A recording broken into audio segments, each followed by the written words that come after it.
Hey guys, hey girls. Today we're out here at Elle's farm, one of our good friends. We got about, say 115 acres of unplanted fields. He gave us free range to do whatever we wanted. So we're gonna be going out, planting some millet for some ducks, hopefully, and yeah, Kyle. Alright, well, it's August 14th. We're here with Kyle, Hunter, and Matt. I put probably 2 acres total between the two farms of millet in a couple of weeks ago. It's come up real good. The reason why I chose millet is because, one, it germinates really quickly. It's got a short growing period. It can mature with between 30 and 60 days. Really, what you're looking for is to have that seed head. That's what's going to get the ducks to come in and keep them there on the field. And another great thing about millet is that once the plants get between 4 and 6 inches tall, water can come in and flood the field and it will not kill off the plant. It'll still be able to grow and mature in it. Yeah, and here we got a nice riverway. The beavers like to dam it up, so I mean it floods just about every year. So hopefully the plan is we say about 2.5 acres of millet. So then hopefully the beavers come in.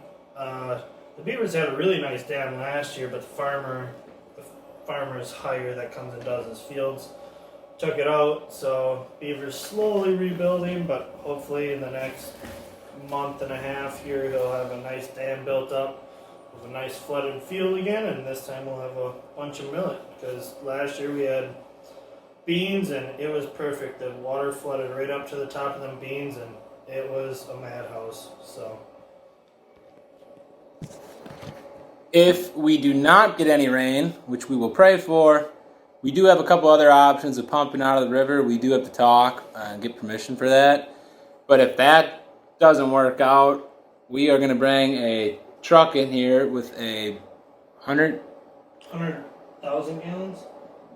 10,000 or 100,000? 100,000? Like 100,000 gallons of water. One of our buddies has access to that. And we're going to pump that field full, as well as going over to Kyle's grandparents and pumping those fields full. That's it for now. We're going to get out there now and get her planted. Just got a little bit, huh? Right?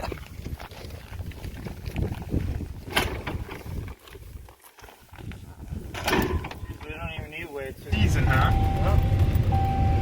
Here's a hawk. Red tail. All right, let us know what's going on.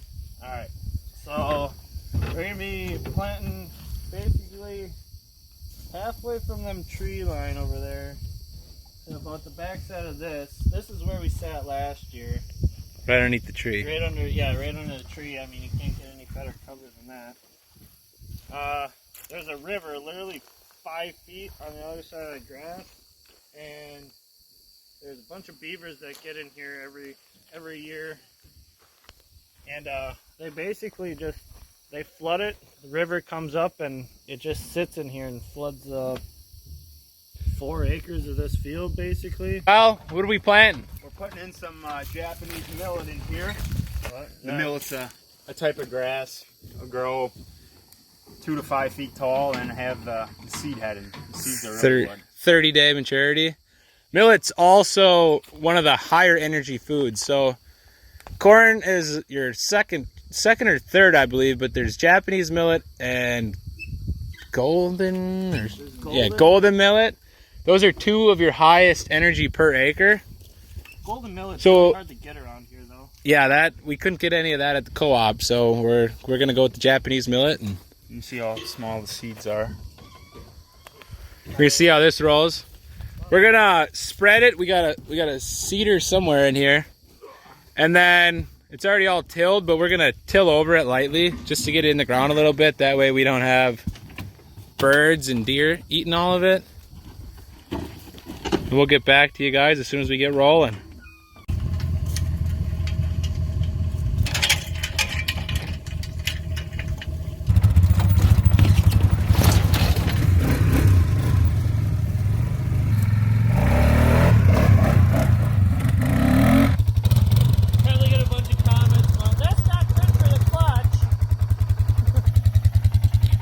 We gotta get her to dig in deep because we're not sure if we're gonna get rain. There's a chance we're gonna get rain tomorrow, but after that, there's nothing in the forecast for at least a week. But if you dig down in here, you can get a little bit of moisture, but otherwise it's bone dry. And we gotta make sure these seeds germinate. So Hunter's gonna go around. Hopefully these bricks weigh her down enough, otherwise we'll throw another 2 on. Try to get deep enough, otherwise Kyle will be sitting on the back. Alright, you can see Hunter working the field here. You can see some dust. The dust is good because you want the soil to be dried out, especially on the top. If you work up straight mud, what happens is as that soil starts to dry out, it'll actually turn into a real hard substance, almost like concrete, and your seeds won't be able to germinate that well. Is this good or bad? This is pretty good right now. And you can see there's some moisture in the soil there, but it's also got dust, so this is good to plant. This is not really doing anything here. I'm just gonna work on that because that's wet, and that's really chunky. So just stay up by these trees. Yeah, I'm just gonna do the really wet stuff. Maybe go down a little further then. Go down more here, since we're not gonna go over there. Let's stay over here more, and we'll go. We'll just stay in the wet spot, so we'll do like go deeper this way then. Yeah, like, We were gonna go up and around this tree, all the way around to this tree, all the way up through here. But I think instead we're gonna go from that tree up and around and go down to the corner and come back through. All right, show them what we're dealing with now, Kyle. All right, so you see the top layer's dried out real well. Well, you get down a little bit here, you can bring it up. You got good soil there. It's got some good moisture in it yet. That's what you're looking at for good germination.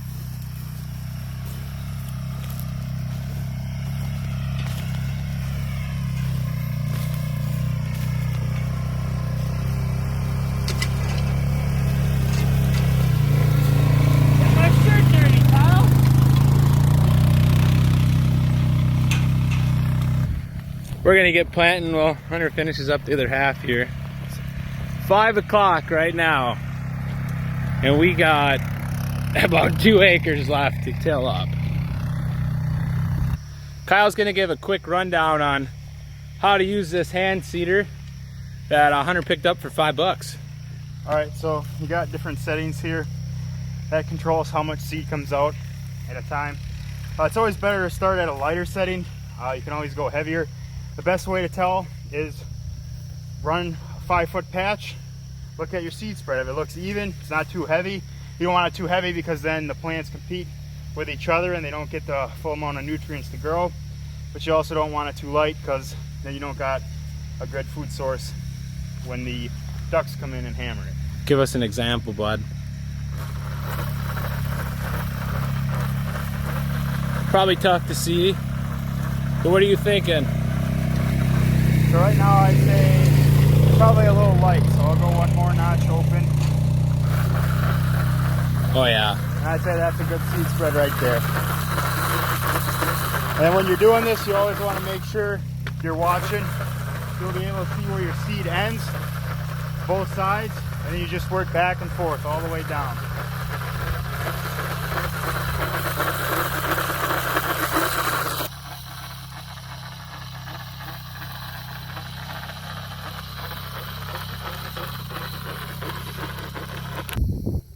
As Kyle was showing you guys before with the soil and the moisture content, here's a pretty good example.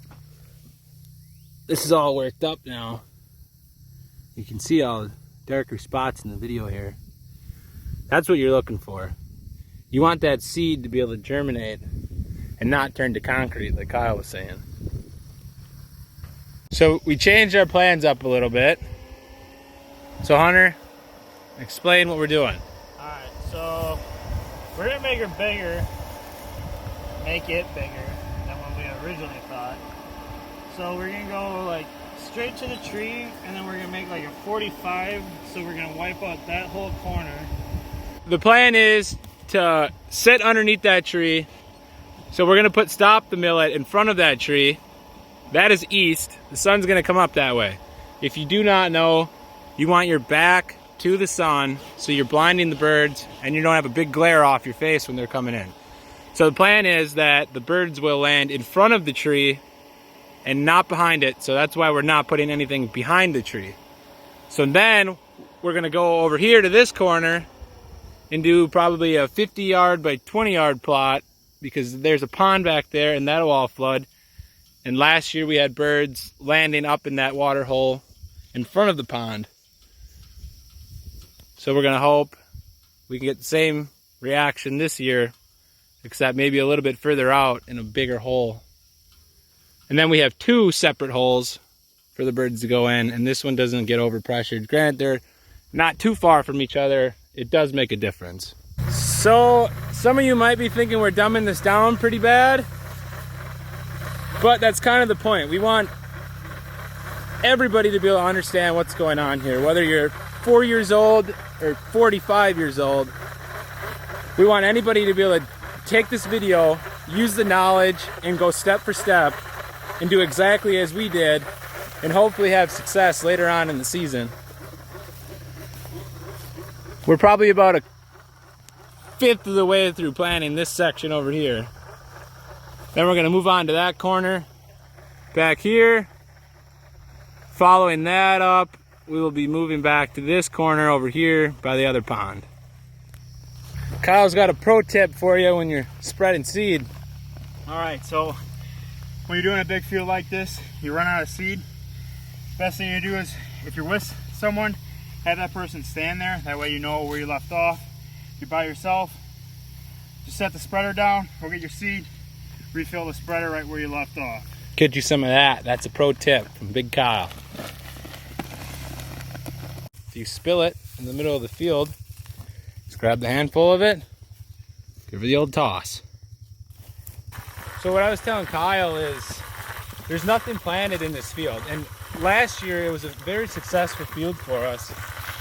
So to me, it makes a lot more sense to go out there and buy the seed and plant it, whether you gotta plant it by hand or you got equipment. It just makes a lot more sense to plant it and pray for rain versus not to do anything and just leave it sit with no food in the whole field, because the birds are not going to land in here if there's no food. And when you know it's a successful field year and year, it just makes so much sense to go out there, spend the time planting this thing, paying for the seed, and praying for rain and praying for ducks. And that's exactly what we're doing today. Hunter's pro tip, it's called the redneck cedar. Jeez, we might need you on the back. A little bit of counterweight. Oh, heavy up front. Let's see how she works, boys. Yep.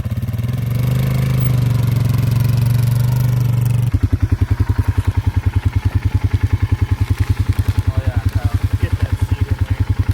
Oh yes. Should have brought some bug spray, dude. Deer flies. Deer flies, horse flies. That's I haven't favorite part of time this time of year is you get them horse flies that bite you, and then you get them. Gosh. Let's just plant the whole thing. All 140 acres. Turn. To the left. Take a Louie. I ain't no deer hunter, but I know what a nice spread looks like. Right there, there it is. Ooh. Ooh, nice.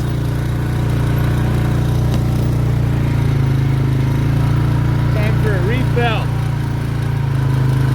Oh, whoa. Whoa, whoa, whoa. Get her done. She's overheating all that weight up front. She's been overheated. Got some roasted cheeks. Yeah, my thighs are on fire. But check out them calves. Well, we planted all this back to that corner. all the way up through here, back to this corner. We did not end up planting the back corner. We ran out of seed. We have one bag left, but we didn't want to break into her, so we're going to save that for another spot. Get her on there safe, buddy, so we can go home. I don't like this part whatsoever, no matter how many times I do